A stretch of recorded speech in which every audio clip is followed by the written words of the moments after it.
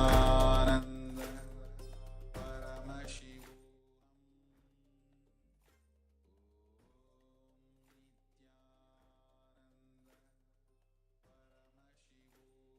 Yes, you can relax now.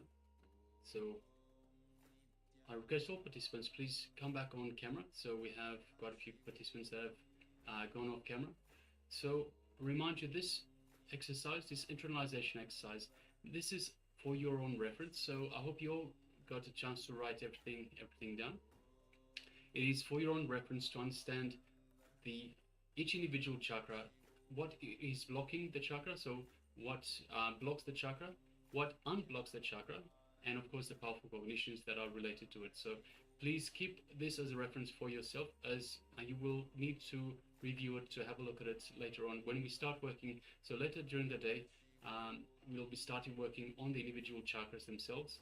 So it's very important that that you have this reference. Actually, we'll be starting to work on the chakras themselves in just a moment.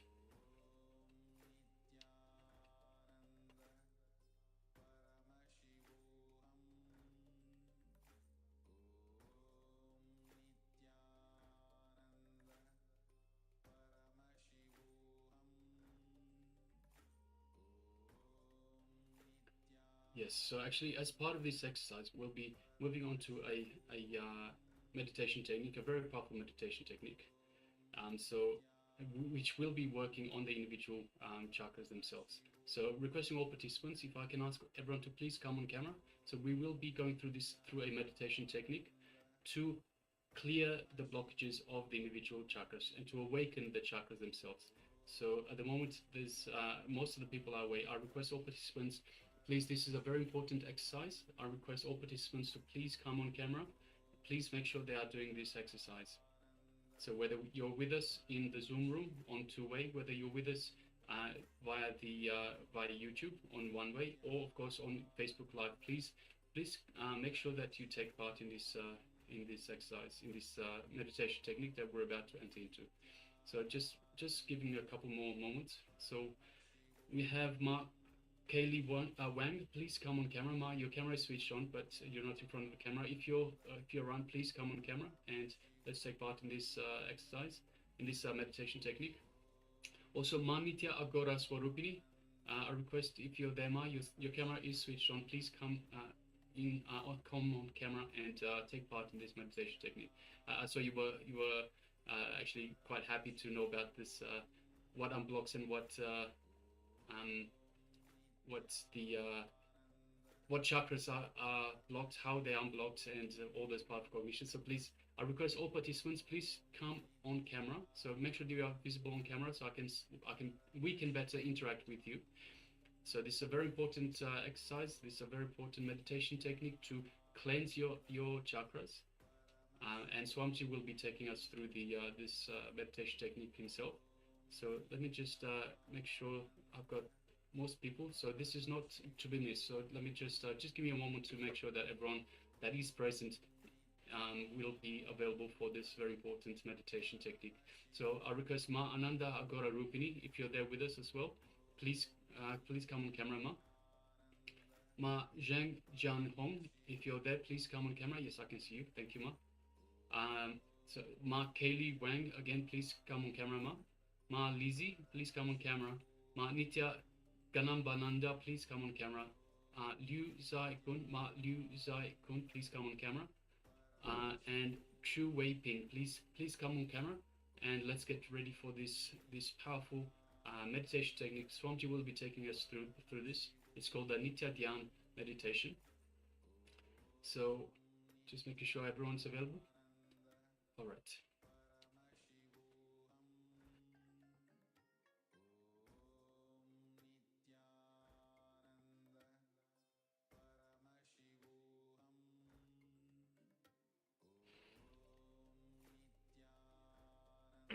Yes, so now let's enter into the Nitya Dhyan. What is Nitya Dhyan? For all the new participants for that. Swamiji is very beautifully designed. Back in 2013 to 2012, the Nitya Dhyan is a life bliss meditation in an intense 21 minutes to 42 minutes meditation. It is the practice of humming, practice of just intensely sitting, centering yourself into your third eye, focusing on all your 7 chakras. And it is a very beautiful meditation itself. When you practice, when you sit, intensely follow what Swamiji tells, and you practice along. It's a very beautiful meditation. So Nitya Dhyan is a powerful meditation technique designed to help individuals connect deeply with their inner self and they experience the bliss of eternal consciousness. This meditation serves as a transformative tool for cleansing and energizing the vital energy centers or chakras within their body. This very practice of Nitya Dhyan involves a series of guided steps that facilitate a profound state of awareness and presence. It begins with chaotic breathing to release pent-up emotions and stress, followed by humming to harmonizing the energy flow. All the participants can then focus their awareness on each chakra, allowing for deep introspection and healing. This very meditation not only purifies the mind and body, but also lays the foundation for experiencing one's true nature, free from the limitations imposed by thoughts and emotions. By engaging yourself in this Nitya Dhyan regularly, all the participants or the practitioners who are doing can cultivate their inner space and have a balance and a heightened sense of joy.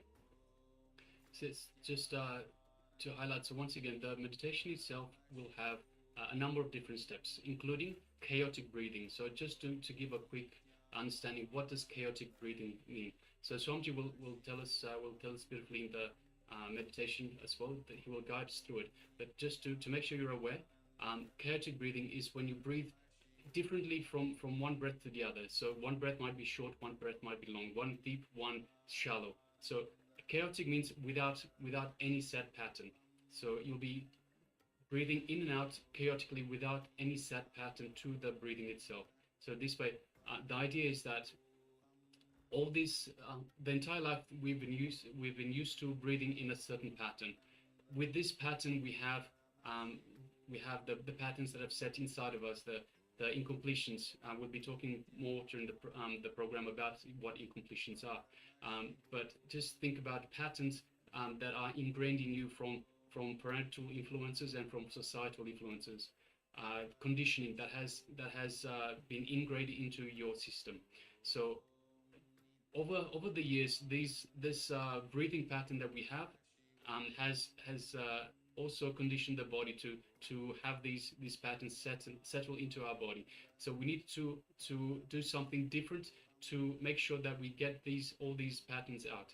So this is why we have the chaotic breathing. So with the chaotic breathing itself, we make sure there is no pattern at all. So this way, the patterns that we have, the conditioning that we have in our body can be released.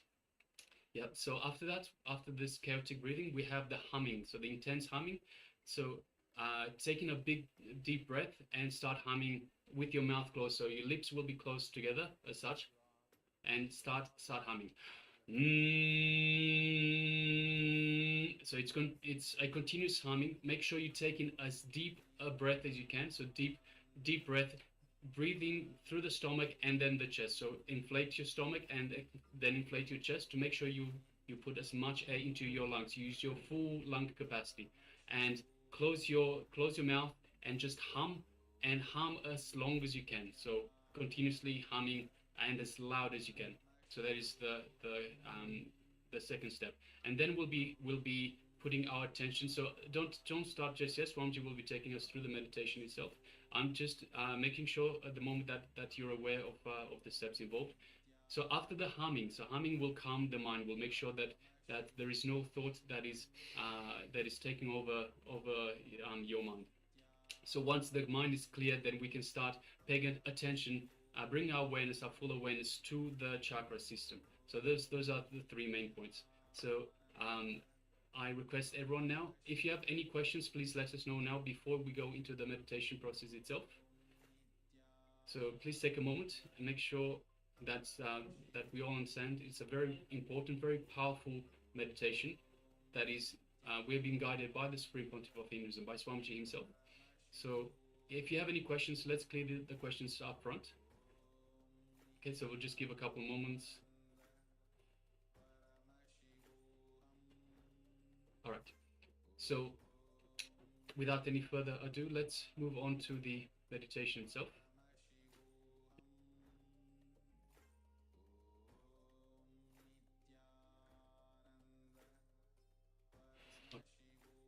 Yeah. Sorry, I probably didn't give enough time. It looks like some participants might be wrote some questions. I'll just give a couple more moments, just waiting if there's any questions, and just checking on YouTube and Facebook as well. Okay. So just give me a moment, please. So we're just checking, make sure that everyone, there's no further questions, everyone understands. Okay. Right. And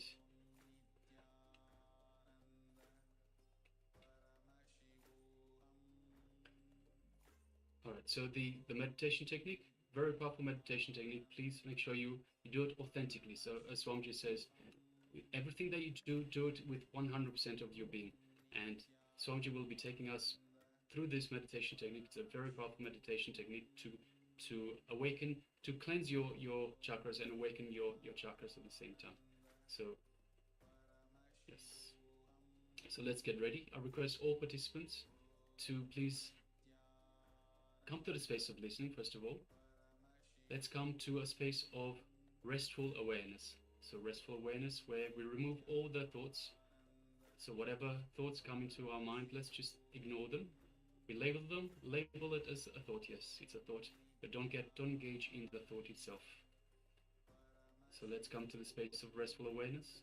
Let's sit comfortably, but with the head, neck, and spine in a straight line. So this is very important. We touched on it yesterday. Head, neck, and spine in a straight line will align your body to the cosmic flow of energy, will allow your Kundalini energy to flow freely through your body. All right. So now let's come to the space of listening and hear from the Supreme Pontiff of Hinduism himself.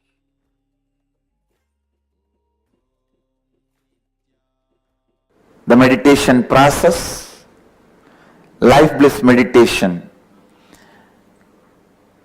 The meditation process which creates the perpetual completion in your system.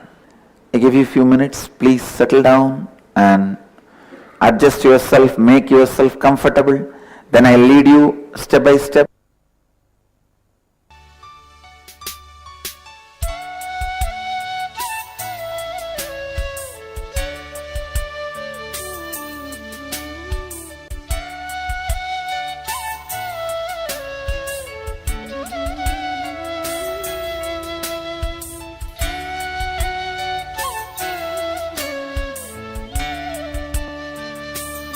Yes.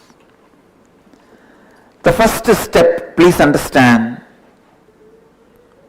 first step of the process is chaotic breathing, means awakening and arising the prana, life energy level in your body to its peak possibility.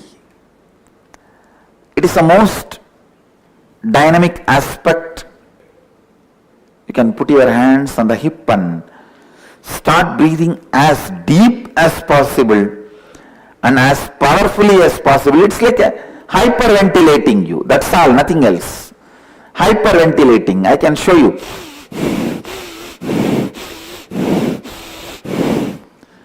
Use your whole body to breathe. The first step is 7 minutes. If you want, you can sit on your heels with knees and feet together in Vajrasana, or you can sit comfortably. But use your whole body and breathe. Use your whole body and breathe. I can demonstrate by myself. See here. Use your whole body and breathe as deeply as possible and as powerfully as possible, but as comfortably as possible. Let your whole body become alive. Let the hyperventilation happen in you.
Move to the next step.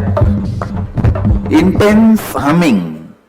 Sit in the same way, either sitting on your knees or sit comfortably, but hum as intensely as possible. Let your whole awareness be with the humming sound. It's almost like if you put your mouth into empty vessel and create a vibration, how it will be same way. Hum as intensely as possible. Let your whole body vibrate with that humming sound. As intensely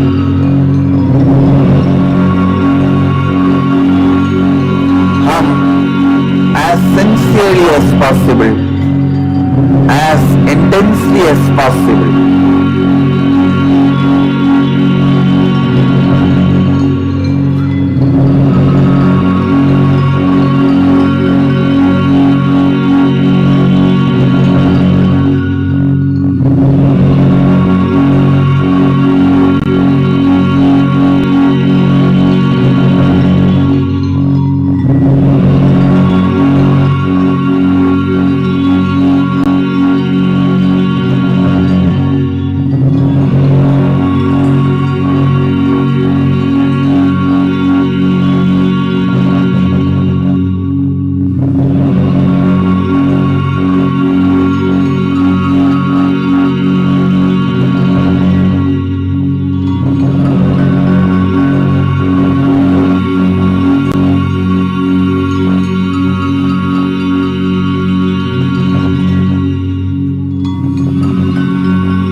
the next step.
Bring your awareness to the 7 energy centers in your body.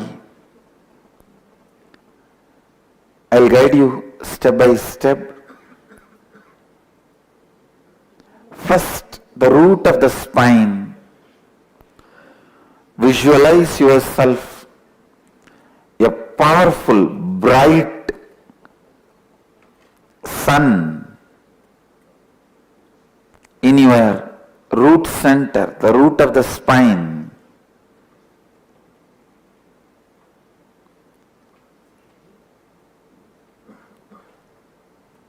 Be in the space of restful awareness.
Your awareness to the spleen center, the spleen area.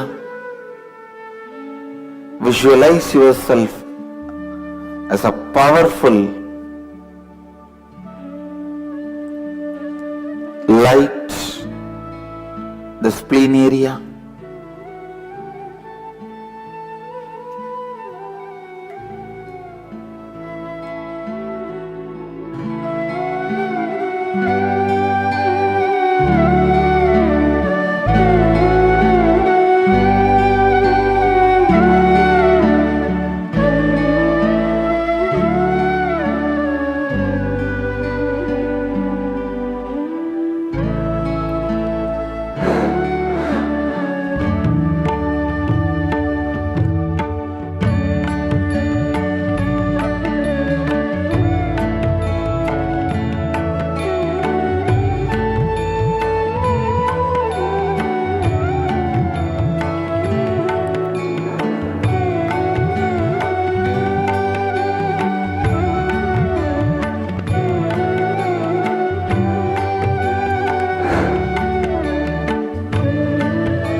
Bring yourself to the navel center.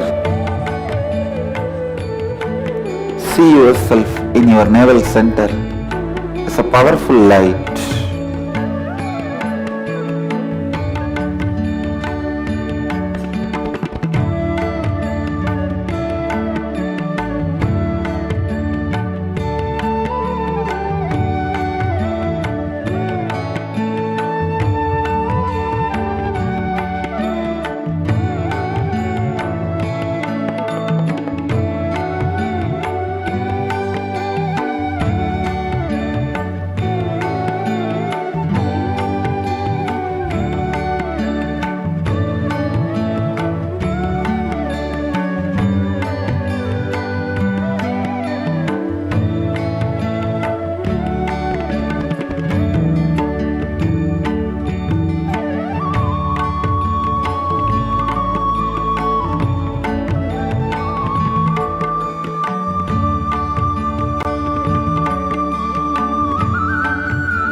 your awareness to the heart center,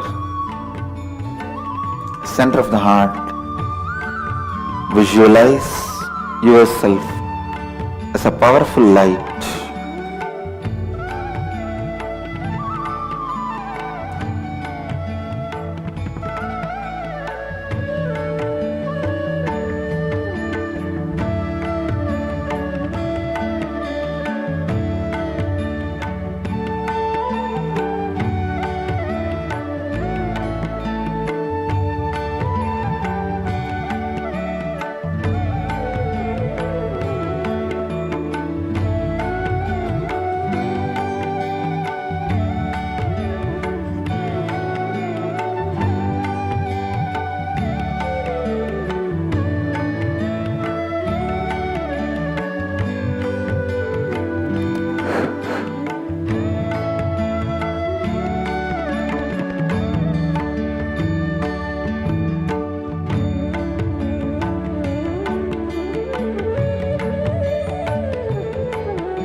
Now, bring your awareness to the throat center, Vishuddhi chakra.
Now, bring your awareness to the third eye, between both the eyes, Ajna chakra. See yourself as a powerful light on the third eye.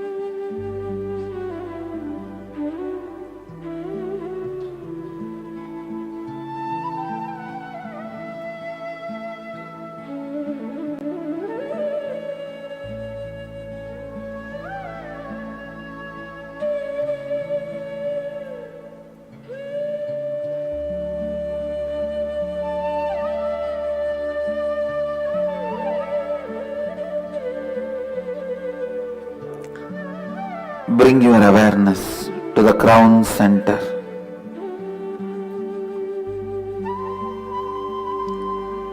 The top of your head, Sahasrara chakra. See yourself as a light on the crown center. With my integrity and authenticity, I bless you all. Let you all experience Kundalini awakening.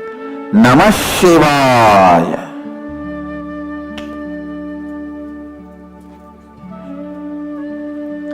Namah Shivaya.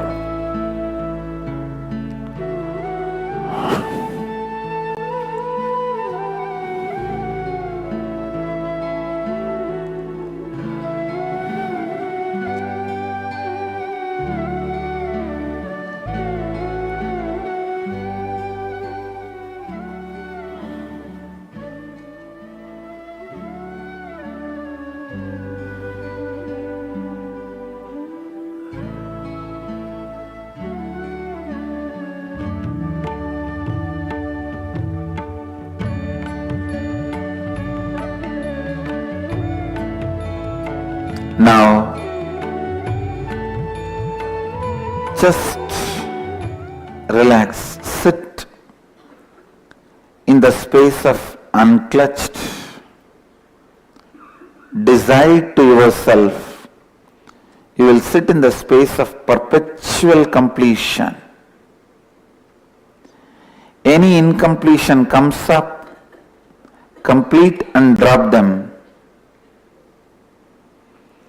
Be in the space of perpetual completion.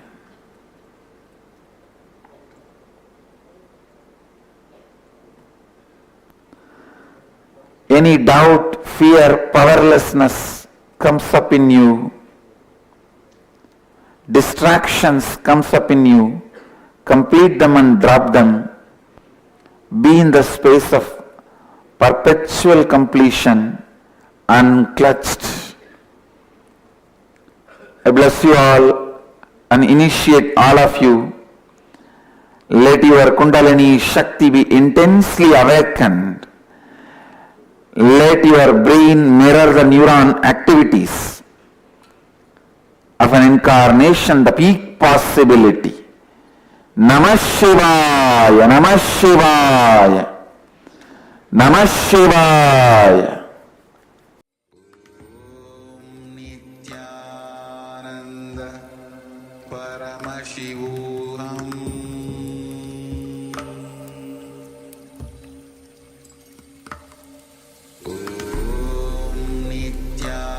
Nityananda Paramashivoham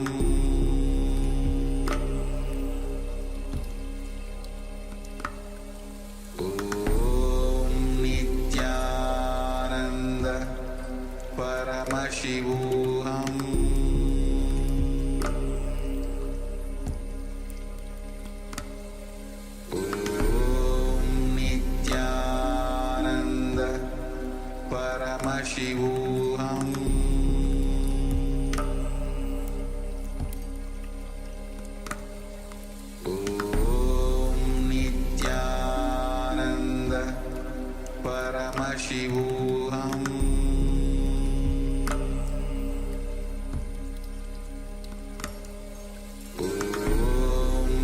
Nityananda Paramashivoham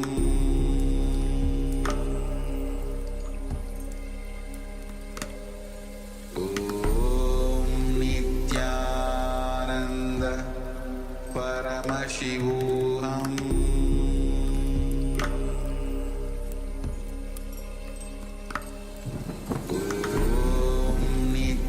Nityananda Paramashivoham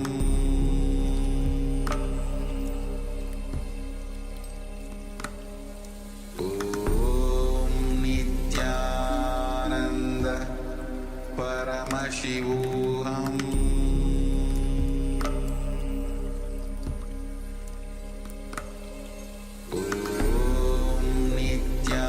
Nityananda Paramashivoham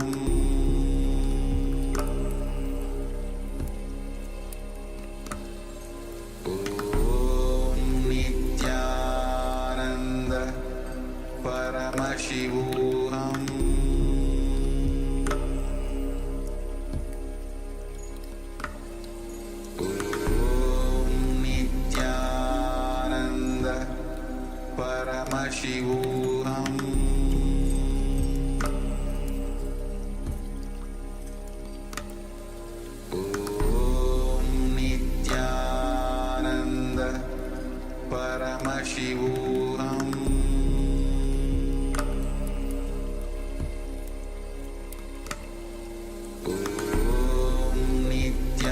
Nityananda Paramashivoham